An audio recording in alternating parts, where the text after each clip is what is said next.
Hey gang, what's up? Welcome back here to another edition of Intuitive Angling. Hope everybody's having a good day out there today, and man, appreciate you guys checking the video out. Definitely never take that for granted.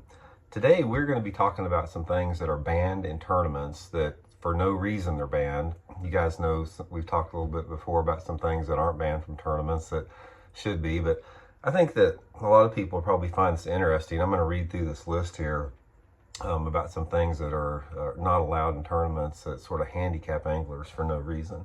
Real quick before we get started here, just want to remind you guys, if you haven't had a chance, please swing by, check out fishthemoment.com and our lake map breakdowns. We got a bunch of really good winter map breakdowns of lakes all across the country. We can build you a personal map breakdown, 40 GPS waypoints, tips and advice on how to fish all the spots of your favorite lake or a lake you want to learn more about. You can check that out at fishthemoment.com. I'll include the link in the description here.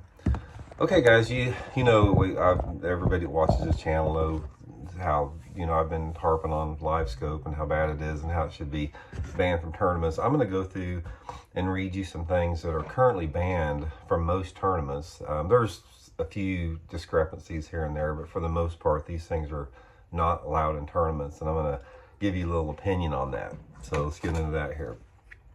So anyway, okay, the first thing, it says all boats must be propeller driven with a minimum of 16 feet in length and have a rear deck, and all boats must be equipped with a steering wheel.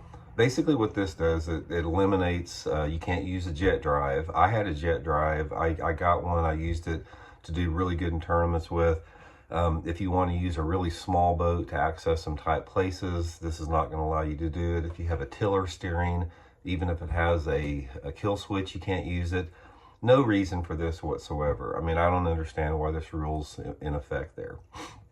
Second one here. Okay, fishing platforms must be factory installed equipment or commercially available aftermarket that is permanently installed in the boat.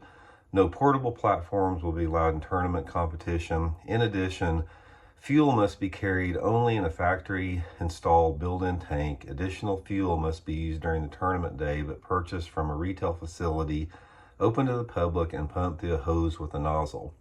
This was a rule that was put in effect because of me and a couple other people. For years, guys, people carried gas in the boat with them. When we'd make a long run, we'd have factory approved tanks strapped down in our boat, completely safe.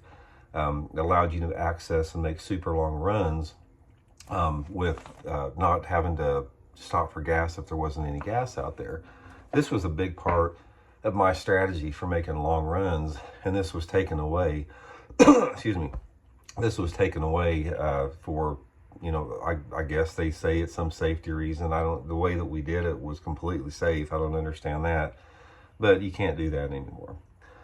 Next one, only one fishing rod may be used at a time. Trolling as a method of fishing is strictly prohibited. Trolling is defined as operating the combustion engine to an extent trolling is defined as operating the combustion engine to extend a cast or lengthen a retrieve. Okay, first of all, not using two rods at a time. Guys, here's another thing that I don't understand why it's not legal. Let's say, for example, if you're fishing out there and you just made a long cast and you're reeling it in, and all of a sudden you see a fish busting off to your left there. What is wrong with you being able to put your rod down and pick up another rod and throw over there to that busting fish? Now, I think this isn't illegal in all organizations, but most of them it is. That to me is just smart fishing. They could instill a rule that say, okay, you can use as many rods as you want to, but you're only allowed to legally count a fish that is caught while you are reeling that bait in. So if you're fishing a Zara spook out there and you made a long cast with it and you see a fish busting off to your left and you drop your Zara spook rod and you pick up a swim bait and you catch that fish on the swim bait, and then one hits your Zara spook, you're not allowed to reel the Zara spook in. But that's another rule that's something the band I don't understand. Okay, the next one here, it's like, all fishing must be conducted from the boat. At no time may a contestant leave the boat to land a fish or to make it more accessible to fishing waters. The cutting of trees, brush, or logs at the start of the pre-tournament meeting is prohibited. Okay, here's the thing. What is wrong if I hook a fish in a thick brush pile, and say there's this big lay down tree in the water, and I flip up there and the fish hits me against the bank, it gets caught up and I can't get into the fish. Why can't I put my boat up on the bank and walk over to the bank and pick that fish up off the brush? There's no reason for that. That is just like using your ingenuity, yet that's illegal to do. And the same again with this cutting of brush. It's like, okay, if the tournament, say for example, the tournament's going on, the water's falling, and I see a log or something that's up on the bank, why can't I hook onto that log and drag it out in the water to create my own cover? Why is that illegal? Another thing. And finally, the use of cables, ropes, chains, any type of block and tackle system to maneuver a boat into fishing waters is strictly prohibited and will result in disqualification for the tournament. In other words, if you're wanting to access a tight place, you can't do it. It's like you either have to get in there with your trolling motor or big motor, or you can't do it. If I've got a sandbar that, say, excuse me, is shallow at the mouth, and I've got to be able to get out of that boat to lighten it up and drag it over that sandbar to get back in there and fish, that's not legal for me to do. Again, no reason whatsoever. The reason this stuff is illegal is because there's no money in it. There's no sponsor that endorses all this stuff. So it's just been put into place to try to eliminate an advantage of creative anglers. So I've always wondered why stuff like that is banned.